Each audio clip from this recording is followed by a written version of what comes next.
Welcome to episode 346 of the AM/PM podcast. My guest this week is Dakota Morse. Dakota built an 8-figure business in just over a year. He's got some great tips about creating videos and video marketing, as well as a bunch of other great stuff in this episode. Hope you enjoy it. And don't forget, this summer, I'm debuting the $1 Billion Sellers newsletter. It's 100% free for listeners of this podcast. So be sure to go to billiondollarsellers.com and put in your email address and name to get on the beta list so you can be one of the first to get this brand new newsletter. It's going to be chock full of advice and tips and strategies and hacks for e-com and Amazon sellers. billiondollarsellers.com. Welcome to the AM/PM podcast. Welcome to the AM/PM podcast, where we explore opportunities in e-commerce.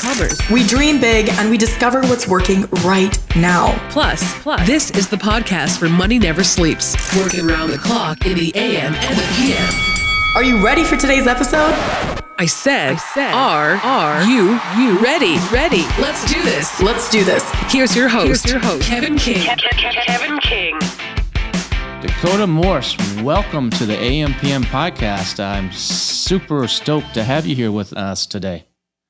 Really appreciate you having me on the podcast. I've been listening to it for a while. I'm a big fan of Helium 10 and the course that you have on there. I actually just took it super recently, really amazing. And excited to be connecting finally.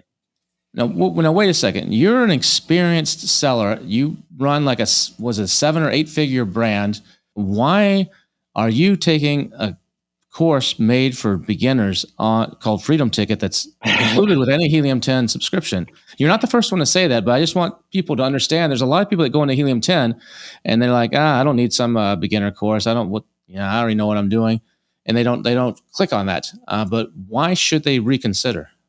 Yeah, so I'm an 8-figure seller between Amazon and Shopify put together. But Helium 10 obviously is, most would say, the best tool when it comes to Amazon.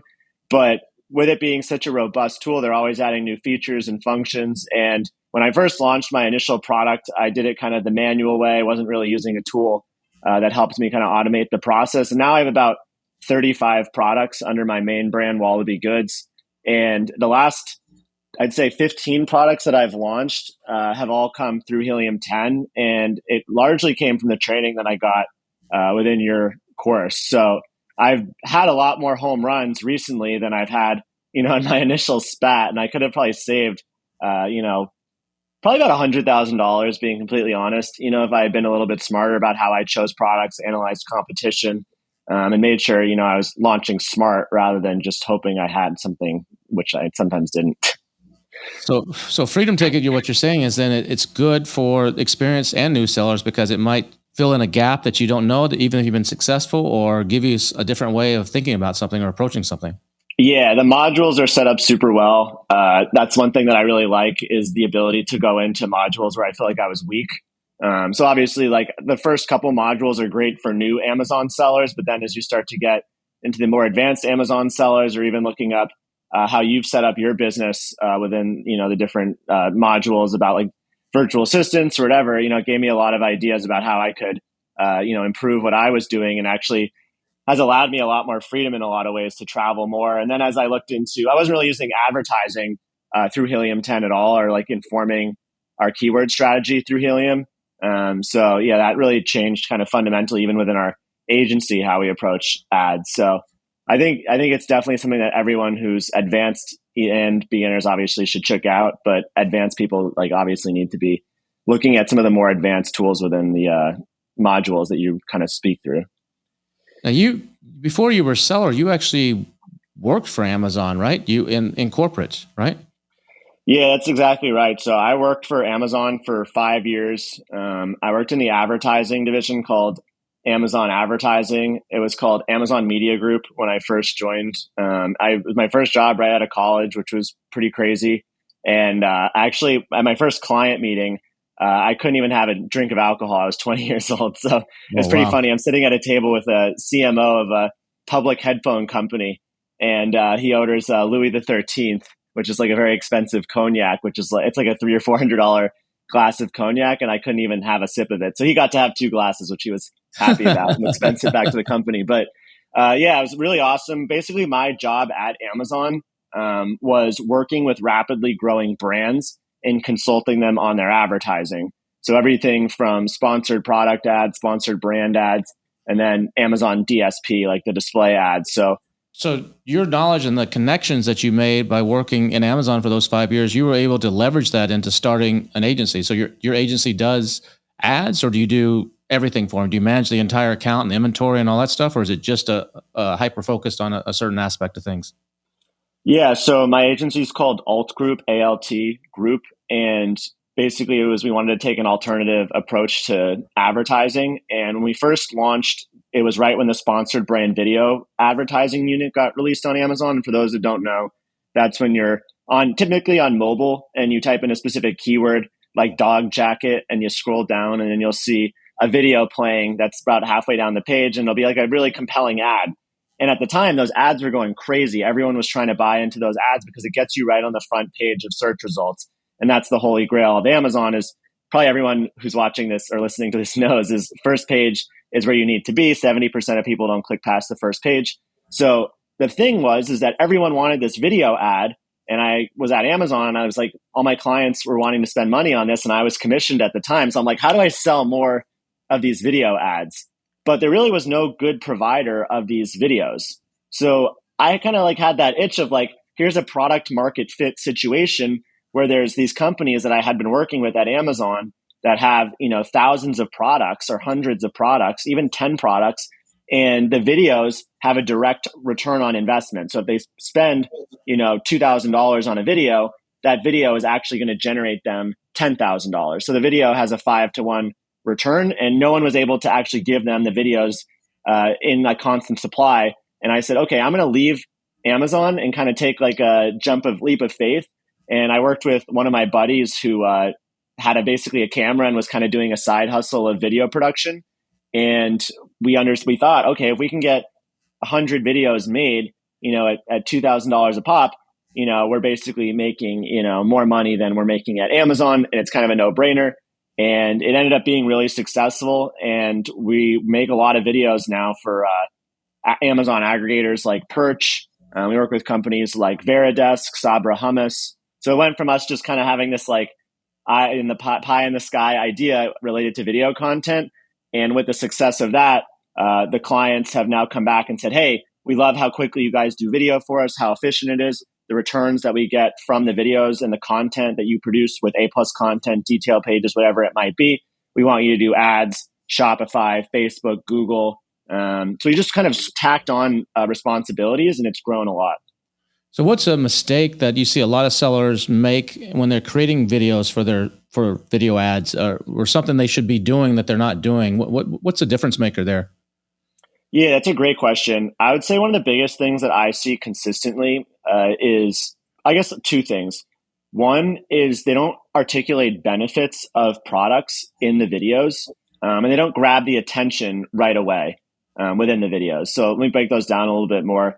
So when a video starts, you need to capture that eyeball right away. A customer's on Amazon. It's a hyper efficient shopping experience. Most people only spend like 2 minutes on Amazon. They need toilet paper and then they're gone, right? And they might realize they need something else. But if your video is not grabbing their attention right away, and like you're kind of showing it in like an engaging way or a dynamic way right at the beginning of the video, then they're going to keep scrolling and not click through to that detail page. So a good way to do that is to like show a person like dancing right in the beginning of the video, or show them like holding the product or doing something a little like crazy. I've seen some really cool videos recently where people kind of emulate the search result page and will make it look like as they're scrolling down, it's just a normal search result. And then the product starts like bouncing across the screen. It like really grabs your attention. And then what you need to do is articulate a level of benefit. So you don't just want to show the product because that's just like, okay, this product's cool. But if someone continues to watch that product, you want to explain why they should click on yours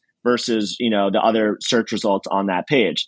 So for toilet paper, again, as an example, you could say it's thicker, more absorbent, just articulating like why the customer should click versus just saying, this is a fancy video and, you might not have that, conversion or that click through because you haven't really helped the consumer understand why your offering is better than the competitors that are on the same page that might be cheaper than your offering. I think one of the last things too is a lot of sellers make the mistake of not analyzing metrics when it comes to video content. So just making sure that you're understanding, like, obviously the performance of your video ads and running multiple different types of video ads to understand which ones are obviously getting the highest return on investment, and then optimizing future video assets, like videos that you make as your brand, in the direction that's most effective for you. So if you just launch one video and it gets like a 1x ROAS, you're kind of like, okay, this video is terrible. Like, video doesn't work for us. And I see that all the time. Like, people are like, oh, we tried video, it didn't work, or we tried influencer and it didn't work. And it's like, okay, but like, did you try split testing, or did you try like one with a person and one with like a dog, or, did you try different like approaches to the intro? And the answer is almost always no.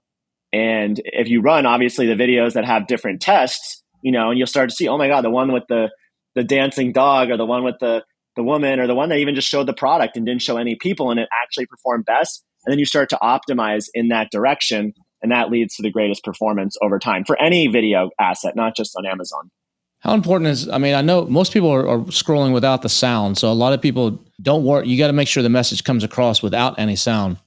What about the quality? There's some people that say more user-generated content, more rough around the edges, does better than something professionally shot by a 4K camera crew in a studio or something. What's your opinion on that? Yeah, it's a great question. We've historically seen we've created thousands of videos at this point. I've probably recorded within our agency 7,000 or 8,000 videos, and most of them are sponsored brand video assets.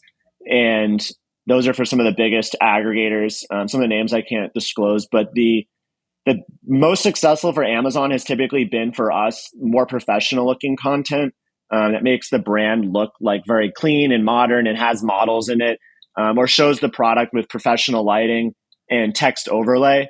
And that's just for Amazon. So that's what we're seeing in terms of like sounds and noises and things like that.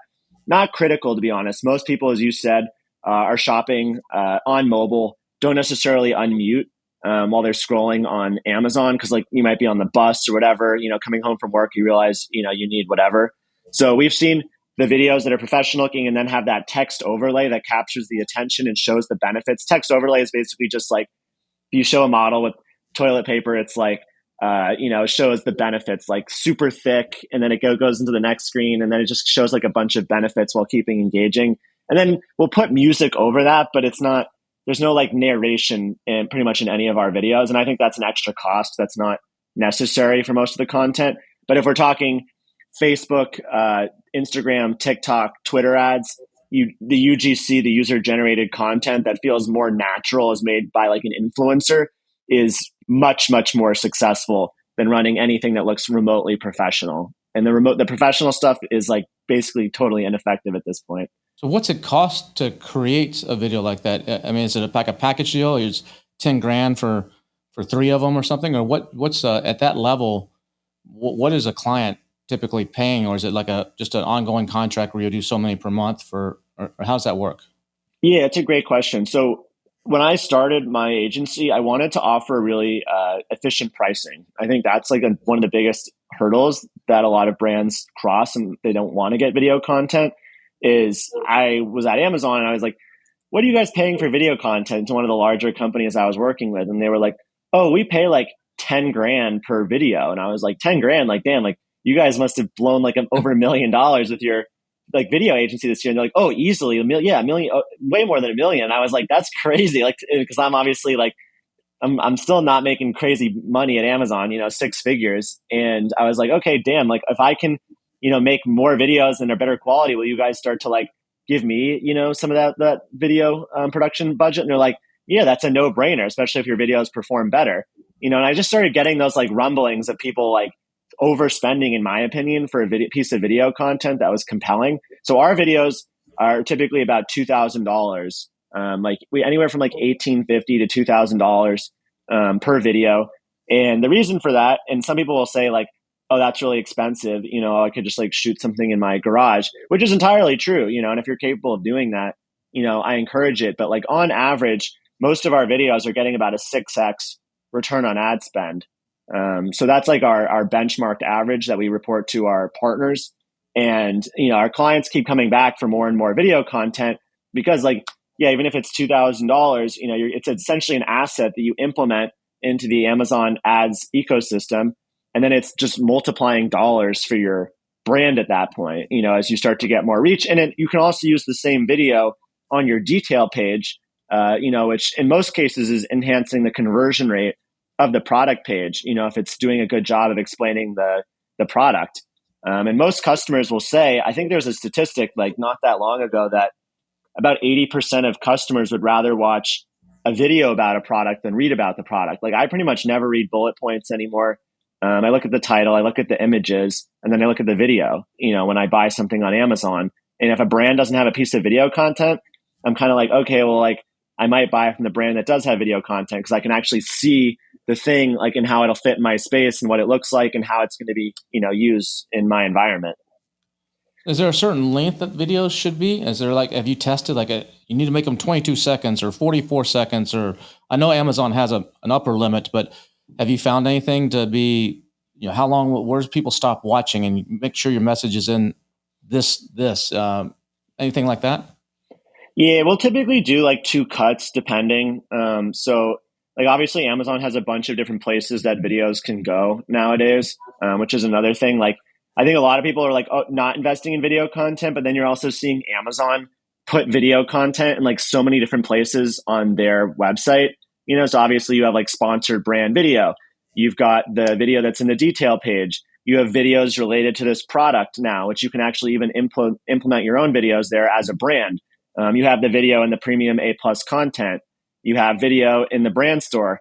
And when you look at Amazon's pages, which is another tactic, which I think is really funny that people don't really use, is actually going to Amazon's detail pages for their Alexa products or their Ring products, because Amazon obviously has access to way more metrics than we do, about the performance of their detail pages and what's impacting their detail pages and the heat maps of where people are scrolling and blah, blah, blah, blah.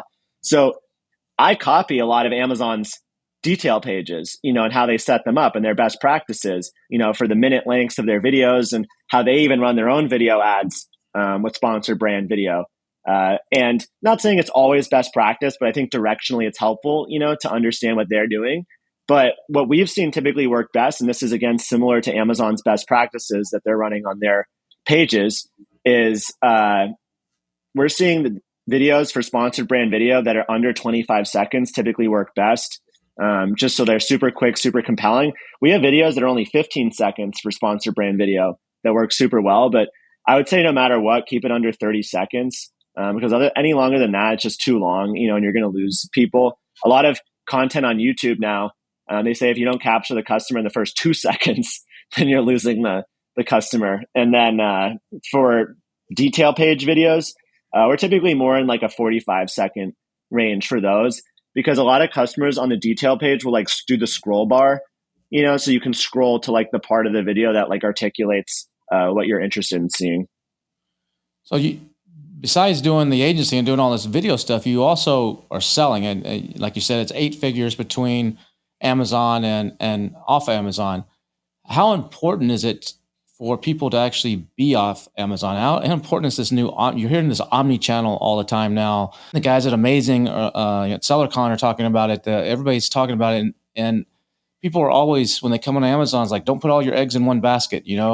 When should Amazon's such a good place because they already have the eyeballs. They already have the traffic. They already have systems in place. Shopify is a whole different animal, or WooCommerce or whatever you might be using. But when should someone actually start focusing on Shopify? Is it from the beginning, or is it only the bigger guys that have money to spend should do it, or should you wait till you get established on Amazon and then go? Maybe you have a basic Shopify site that's just there for credibility, but you don't really put much focus on it. When's the right time for a seller to actually truly start looking at Omnichannel?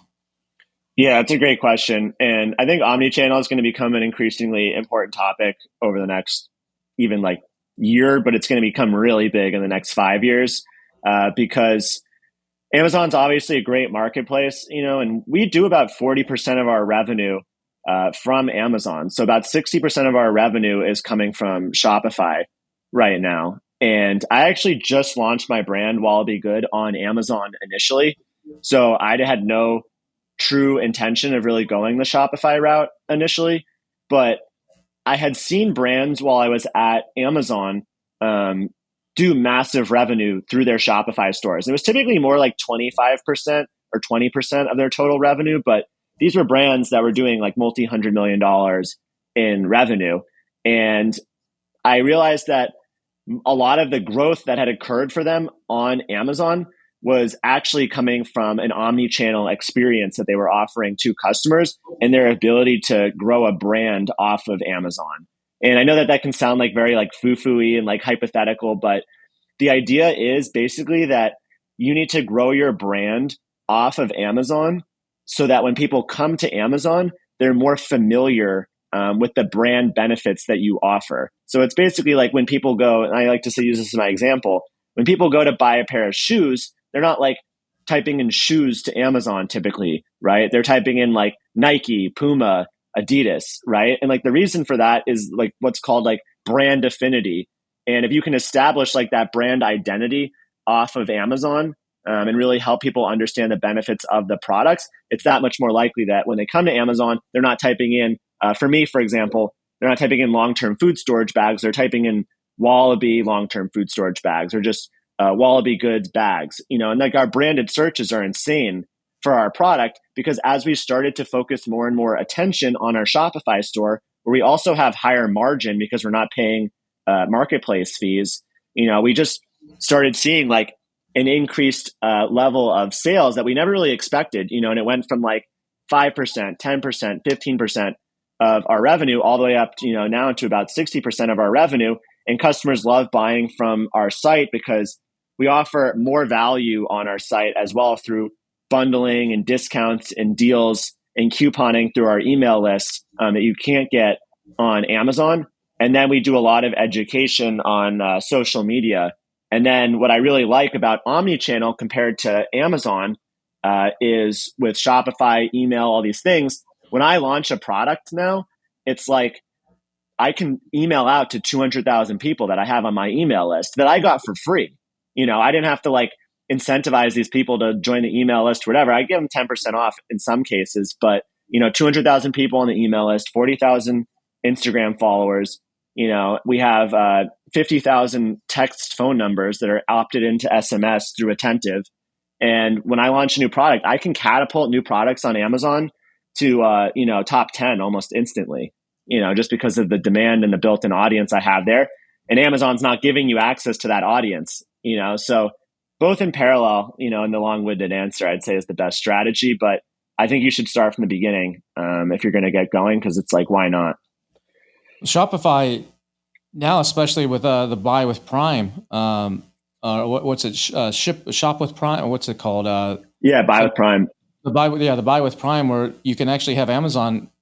You could always have Amazon fulfill, but you can now seamlessly do it. And so in the past, a lot of people might find you on Shopify because you drove them there from your Facebook ads or your socials.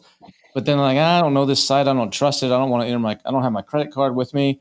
I'm sitting on the bus or whatever, but I got it stored over at Amazon. Let me go check over on Amazon and see if it's there. And that's where, like you said, if you're a brand and you're there, you can often launch just on Amazon by doing nothing, just by throwing it up there, not having to even run any PPC if you don't want to, or any kind of launch campaigns. And I know like Matt Clark was on on the podcast a couple months ago, and he was talking about their coffee company where they can just take a SKU and just throw it up on Amazon. And it starts doing $100,000 a month without them doing anything because they have all this brand awareness. And I always say, like on Amazon, you're not really a brand until you have at least 3,000 searches per month. So that's just my rule of thumb. I mean, that's not some hard set facts, but if you can get to where people are typing your brand name, you know, Nike, Adidas, whatever it is, with something else qualifier after it, that's fine. At least 3,000 times a month. That's when, to me, in my mind, okay, you've made it. When I'm looking on one of my businesses, we license products, and the brands come to us and, you know, they say we're Body Glove or whatever. You want to license and create, you know, some dog products for surfers. We're like, okay, let's take a look at it. Let's see actually how big of a. I know who you are. You've been around for years, but let's see on Amazon, does it matter? Are people actually going there to search? And if I go and I see, yeah, there's like 360 searches for that brand name in the past year, I'm like, this is not going to be a good licensing deal because I'm going to have to do all the work. I can't paying them 7% to use their name, and their name is really not worth much in this space. So it's important. So what's the difference, though? A lot of people don't understand these are two completely different business models in a lot of ways. At Amazon, the traffic is already there. You're trying to figure out exactly how to get in front of it and beat out the competition. On Shopify, you're having to drive that traffic and create that traffic, whether it's on social or from email list, or there's a big difference there. Even though the benefits, like you said, or you get the customer name and email address and all that, what do you have to do to make a Shopify site successful? I would say the biggest things have been, I just guess going back to what you just said, I think, and buy with Prime, obviously it's a really interesting play for Amazon, and I don't know like exactly, the Amazon's long-term play with buy with Prime, but Amazon's obviously recognizing that there's this huge opportunity that doesn't exist on Amazon, right? There's this huge buyer pool of people that, while maybe a lot love Amazon, a lot don't love Amazon or see that there's like increased value from other, Shopify stores. So I think that gets to the root of like why people should start Shopify is like Amazon's always like looking for where the money is, and if there's money to be found, Bezos has like a little, tactic to explore and find it, so they've activated this payment gateway, which we've actually had a lot of success with. And we're like in a private like beta group with the Buy with Prime team. So we're getting like a lot of new features that are rolled out there, and we've seen really good success with it. Honestly, I was hesitant to add it to my site initially because I was like, I don't really want to give Amazon like more data, about who is coming to buy on my site. But customers like Amazon at the end of the day, and we're offering better incentives on our site, and obviously we're not paying the marketplace fee, and it works out pretty well for us. So I would say as far as getting started and scaling a Shopify store, it's not as hard as a lot of people make it out to be, but it does take effort. And you need to kind of pull like the right strings to do that. I would say the best way to go about it is having both Amazon and Shopify in tandem. If you're going to be selling on Amazon, doing them both at the same time. You can also just do Shopify. Obviously there's people that grow drop shipping stores and all that, but just by having an Amazon presence, people are naturally going to go to Google and Google your brand. And then you want your website to obviously pop up there and like look legit. And it's actually going to help your Amazon conversion to have a really well built out Shopify because it makes you look like a more established brand. So I always recommend that, just have at least a landing page or just even point back to Amazon on your store if you want to do that. And you can actually even put a special Amazon link on your store so that Amazon pays you commissions for any traffic that you drive back to Amazon. But as far as scaling the brand off of Amazon, the most effective tactics for us have been social media influencers. So what we do is that TikTok or Instagram or Pinterest? Which ones typically work best? Yeah, we've seen for our niche, which is long-term food storage, that Instagram has been the most effective. And for other brands that we work with, it just depends. Like, it just depends like where their audience like truly lives. I work with a large air purifier company that crushes it on TikTok. So the content is just like really demonstrative and like it's just been gotten viral a lot. So we've been really focusing on that area. But as far as like working with influencers, the best strategy when you're starting out is to give influencers, like choose 10 influencers who are within your niche on Instagram. So another advantage of like having a Shopify store though is you can remarket to these people. I mean, on Amazon, you're pretty much, it's a one and done unless you run another ad or you run subscribe and save, or you figure out some method with your inserts to get them back. But on Shopify, you have all that data. You can collect their phone numbers, their email addresses. And then a lot of people though, unfortunately, that's the end of it. They just sit on those. And they're like, I don't want to send an email to my customers. That they might think that's spam and they may not like me. But if you're doing things right, anywhere from 20 to 50% of your sales should be coming from remarketing to those existing customers, even if it's not a subscribe and save or a monthly, it's not a supplement or something that they need every month. What are your thoughts around that? And are there any good things? Are you seeing like SMS is working really good? Always get that phone number. Or are you seeing that email is working better? Or what are you seeing on that, on remarketing? What kind of tips or strategies could you share on that? Yeah, I think so they always say like on Amazon, you're just like renting your space. You're just renting your customers. And on Shopify, you own your customers. And that's exactly right. And that's like why omnichannel is so important, is because you can have so many touch points with your customers. And the more touch points that you can have with customers, the more likely it is that they're going to be educated about your product and then convert on your product. So Amazon's like, we'll handle all that for you. Like, trust us, But on your site, you're just able to completely own that process and that experience. And what we've seen work super well for us is email, SMS, and affiliate have really been like what I would say are our core growth pillars as far as like owning the customer and having those multiple touch points. So I would say with email, you're exactly right. We're seeing probably about 30% of our revenue right now come through email. And that's like attributed to email, technically, but like it's hard to pinpoint it exactly. But email ROI is insane. Most brands that we work with are doing about a 20x on their email investment. Most of our brands are working with Klaviyo. What's cool about Klaviyo is, you're collecting those emails and you basically set up what's called a flow, which basically automates the process of sending those emails. If someone adds something to their cart, doesn't end up checking out, it shoots them an email and says, hey, we saw you added this to your cart. You should go ahead and buy this item.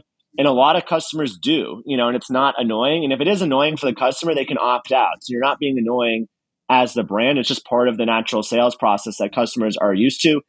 But with email, I would say it's critical. And any site that doesn't have email, or Amazon brand that doesn't have email, isn't collecting that customer data, is completely losing out. You launch a new product, you can email out with a campaign via Klaviyo. You can offer deals if you get overstocked on a product, on Amazon, which unfortunately happens to most of us, every now and then.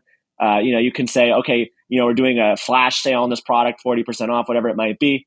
But what I like about SMS is I believe SMS is going to be the next frontier of communication, because the open rates on emails for us actually are very high for my brand. We're hovering right around 35% open rates, which is crazy. But a lot of brands' open rates are only about like 10 to 12%, just because like people aren't as interested or engaged maybe with the brand. Whereas SMS open rate is like 75% for most brands. And some brands have almost 100% open rate of text messages. And those are people that have opted in to receive those text messages. And what's really cool is you can update customers on where their order's at. So you can say like, hey, your order's on your way, like, pick it up, blah, blah, blah. And then you can also say like, hey, like, happy birthday, like here's a 20% off thing. It just keeps people engaged, interested, and we just see crazy revenue. We did about 500K through Attentive just last year. Which is insane, never would have expected. Attentive is a plugin for Shopify that does SMS, right? Yeah, exactly. So Attentive I love because it's just very automated. Klaviyo is like, can be a Ferrari, but like you got to get it up and running. It's like you got to build out the flows, which are like those automations of how the emails go out. You really got to perfect them. And like most brands need about 40 something flows to like be fully optimized with Klaviyo. Whereas with Attentive, pretty much anyone can open Attentive and pay for a monthly plan and then click like go. And it just starts, doing the right types of text messages, that you need to be doing, which I think Klaviyo should do a better job of. But Klaviyo, you can hire a freelancer, or hire an agency, if you want to be running super effectively. It's hard to really master, I'd say, Klaviyo without having someone, on your team that's potentially handling that for you. That's because that's why is it hard to master Klaviyo? Because you're talking about flows. So explain a flow is a sequence of emails based on actions that they took, right? So, and you're saying that's difficult to set up on Klaviyo, or it's just difficult to warm up the audience on Klaviyo because coming off a new ISP, or what is it that can you be more specific? Yeah. So I would say with Klaviyo, to have like a truly effective email strategy, like you're going to need your emails to be like visually dynamic and interested and compelling to obviously click on. So not every brand has the capability of like doing that in-house, designing like those really visual emails. And then within, your given brand or your given niche, there's different strategies that work most effectively for email.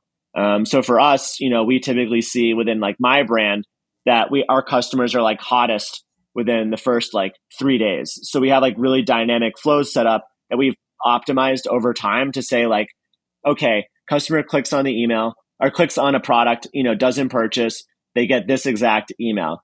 Okay, if this customer like didn't purchase, 90 days ago, or this customer purchased 90 days ago, we're going to send them a different type of email, than if they haven't purchased, for 90 days. So we try to like keep customers like within our pool of shoppers, by like keeping them engaged. So we're willing to offer like those discounts within certain periods of time.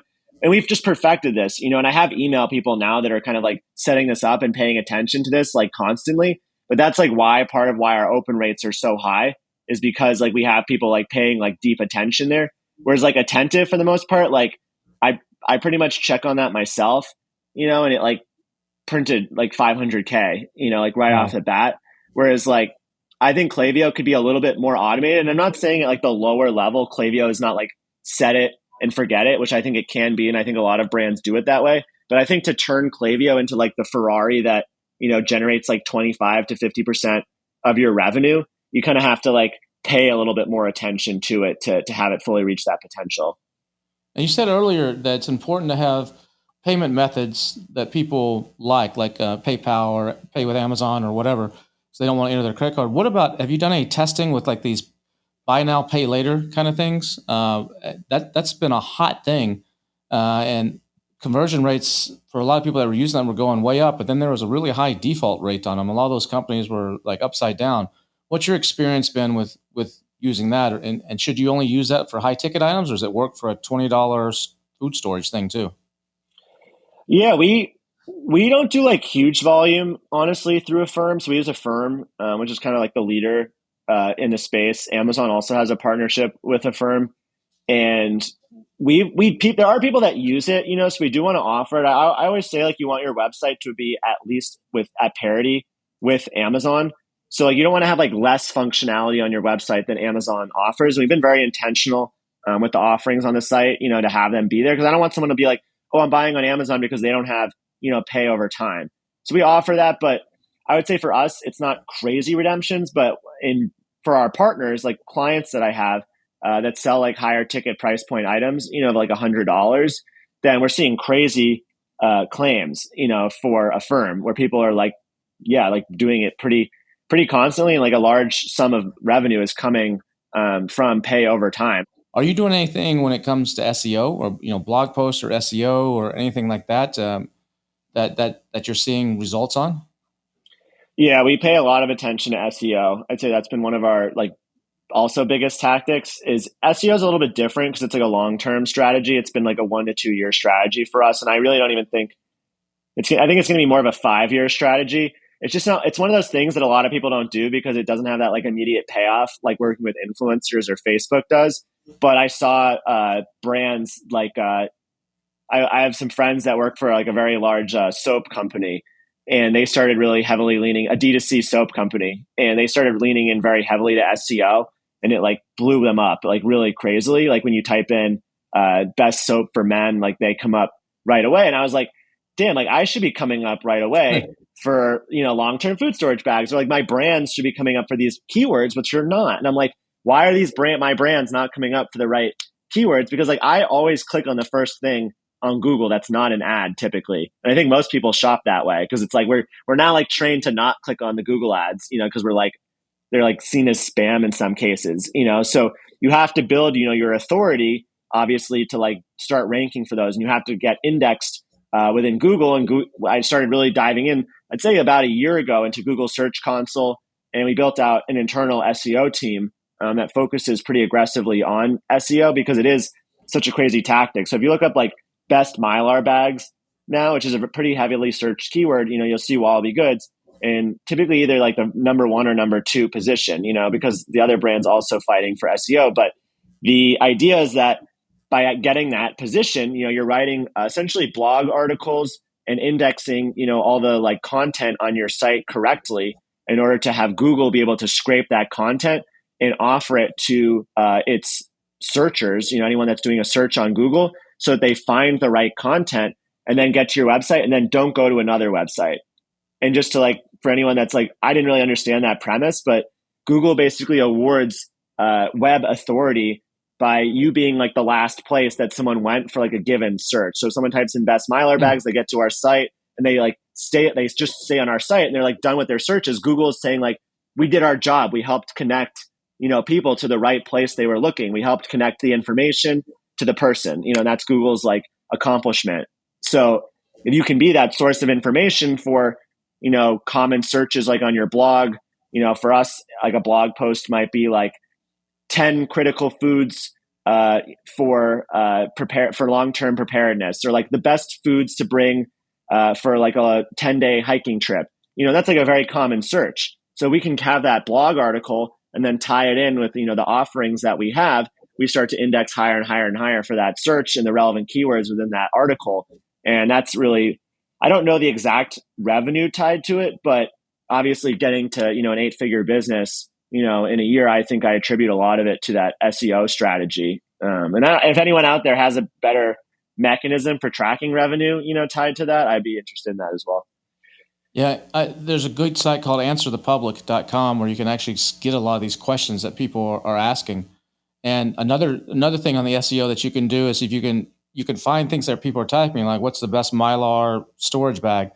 And if you look at the results on Google and there's not a video on page 1, and you go and create a video on YouTube that has that exact title, oftentimes you'll actually get ranked. Google likes to actually show a video on page 1. You can actually get ranked on that video. That's a great idea. Then you actually have links and stuff in there. So there's lots of ways you can play the SEO game. That's, there's good tools like SEMrush and a whole bunch of those that are really good for figuring that stuff out. But I guess the moral of the story here is you need to be hitting on all cylinders because if you're just focusing on Amazon, just focusing within the Amazon ecosystem, you're leaving a lot of money and opportunity on the table. And as you said, did I hear you correctly? You grew it to an 8-figure brand in less than a year?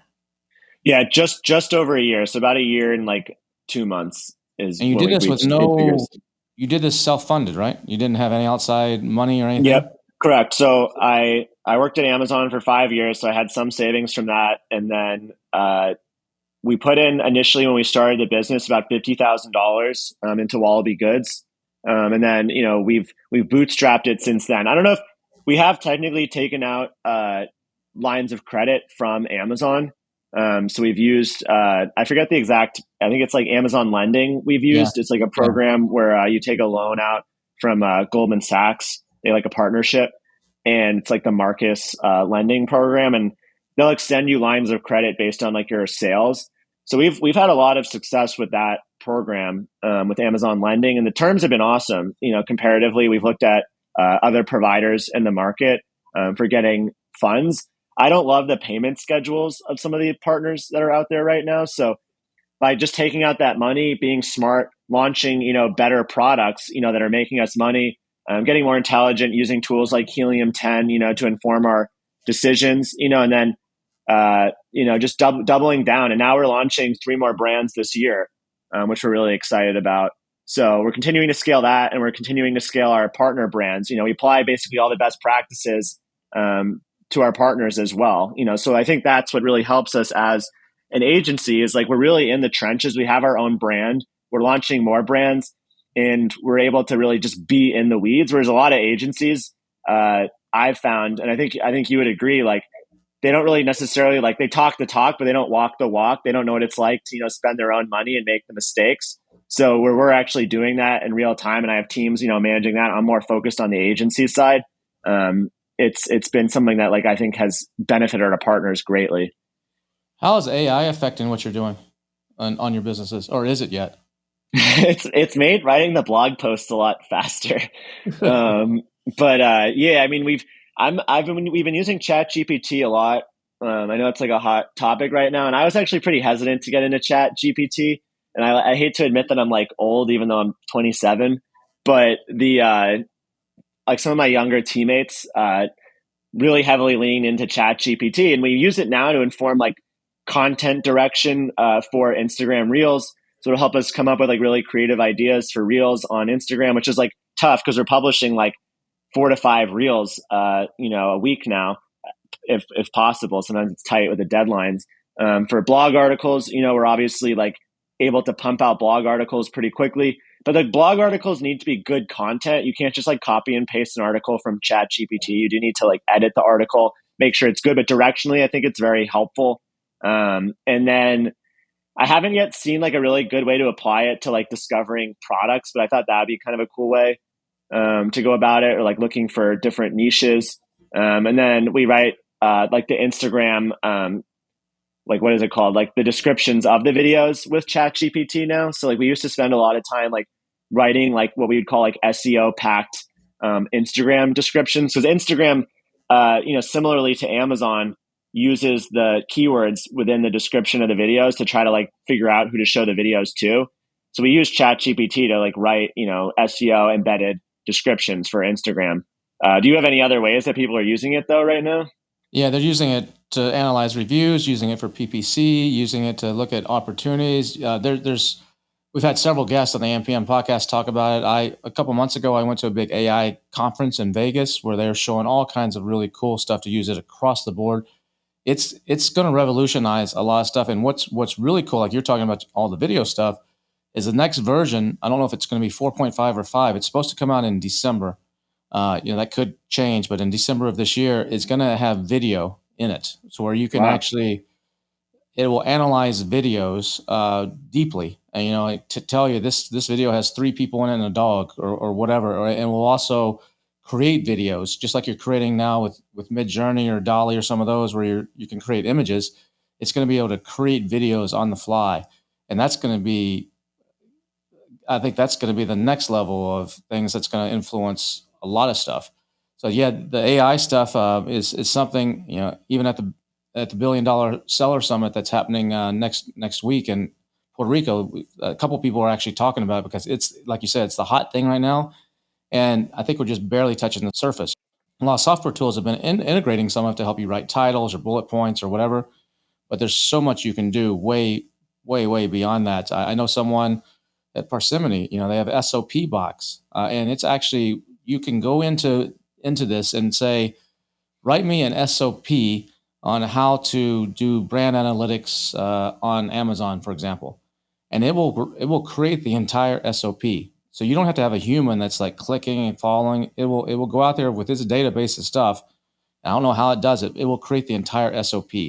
So you can do things. You can do things like that. You can do things with like your products, like probably with with your storage containers. Like have ChatGPT write 10 ways to better preserve peaches, or I don't know. I'm just making something up, and it will create. Here's the 10 ways, and you can provide people with that kind of stuff, and then segment them into audiences. You could actually have them scan a QR code off the insert. I'm just brainstorming here off the top, and then do you like what are you storing in your containers? Oh, I'm storing apples or peaches or cookies or whatever it may be, and then okay, these guys are all storing cookies.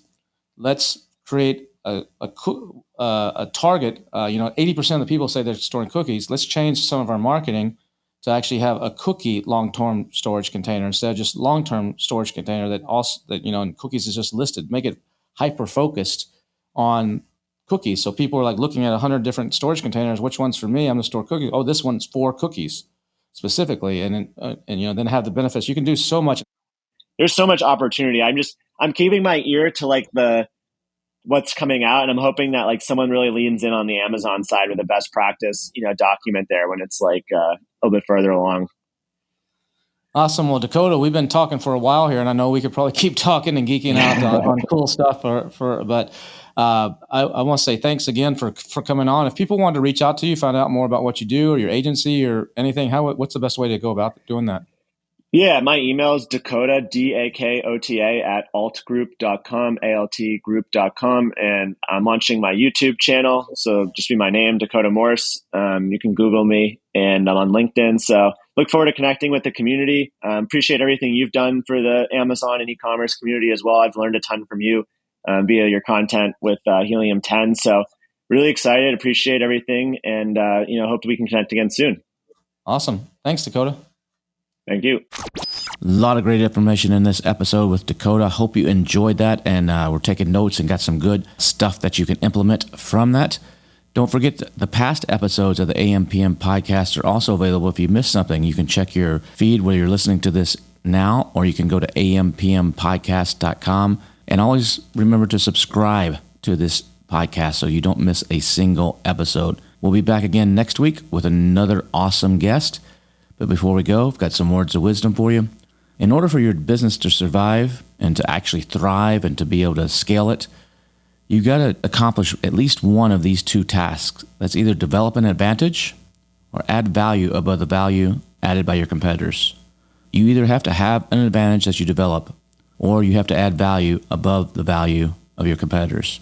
Do one or two of those, or better yet, both of them, you'll have a much better chance of success. See you again next week.